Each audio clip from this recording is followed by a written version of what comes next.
Have you ever felt like the harder you chase something, the further away it gets? Or that the more you think you know, the more confused you feel? Well, you're not alone. And you know what?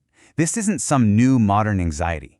Over 2,000 years ago, a Taoist philosopher named Chuang Tzu was wrestling with these exact same questions.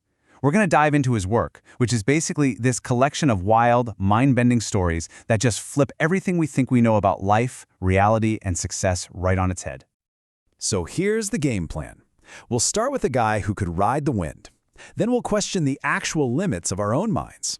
After that, we'll get lost in a famous butterfly dream, discover the hidden power of being useless, and finally, see how maybe, just maybe, the key to finding yourself is to actually forget. All right, first up, the man who rode wind. This gets right to the heart of a question we all bump into eventually. What does it even mean to be truly free?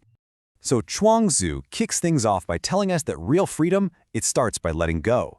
He says the perfect man has no fixed self, the spirit-like man isn't chasing accomplishments, and the sagely-minded man couldn't care less about fame.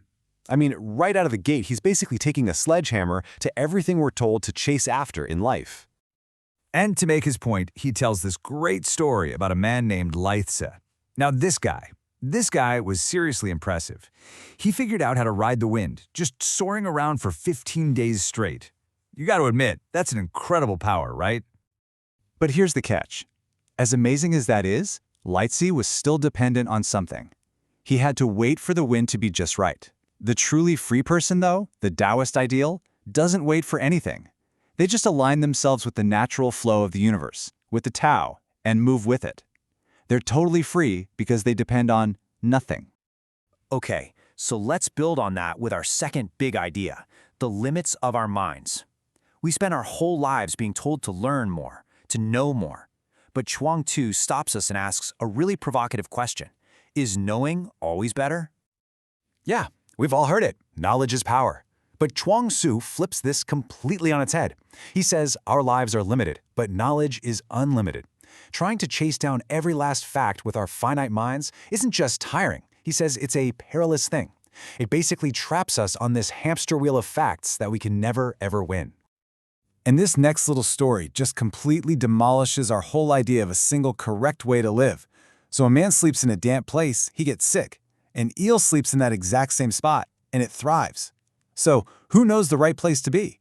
The whole point is that right and wrong are totally relative. There's no universal truth that we can argue into existence. And that leads perfectly to his final point on this. He says, disputation is a proof of not seeing clearly. Basically, if you find yourself in some heated debate, just trying to prove you're right and the other person is wrong, you've already lost. You've missed the bigger picture, the ultimate reality, the great Tao. It's way beyond our little boxes of right and wrong. This whole idea of questioning what's real leads us right into probably his most famous story ever, the butterfly dream. And this one gets to the very foundation of reality itself. So let me ask you something. Seriously, are you absolutely 100% positive that you're awake right now?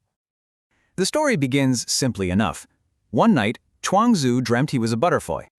And he was just flitting about, having an amazing time. And the experience felt so real, completely real, that the idea of Chuang Tzu, the man, it didn't even exist for him. He was only the butterfly. And then, bam, just like that, he woke up. And there he was again, solid, real, definitely Chuang Tzu. But here's the kicker. This is where it gets really trippy. He asks himself, was I Chuang Tzu who just had a dream about being a butterfly? Or am I a butterfly who is right now dreaming that he's a man named Chuang Tzu? The story gives no answer. It just completely dissolves that hard line we draw between what's a dream and what's reality. All right, so we've questioned reality itself. Now let's bring it back down to earth a bit and talk about one of his other great paradoxes, the usefulness of uselessness. This is all about where we can find true safety in the world.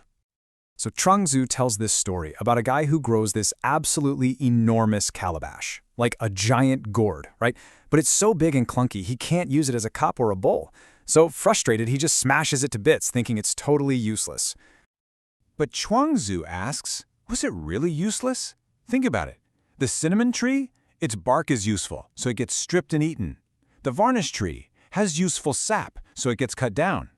Tigers and leopards have beautiful, useful skins, so they get hunted.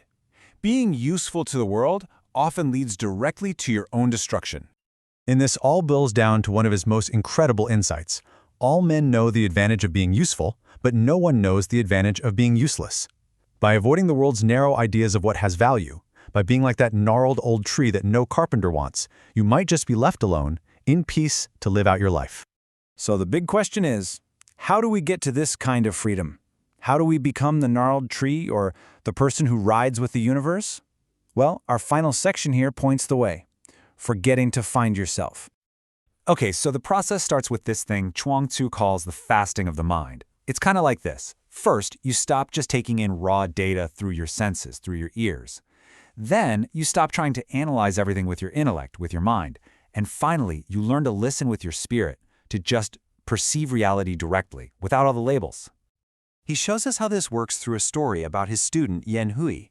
The student keeps checking in with his progress. First, he says, "I've forgotten the rules of society, all that benevolence and righteousness."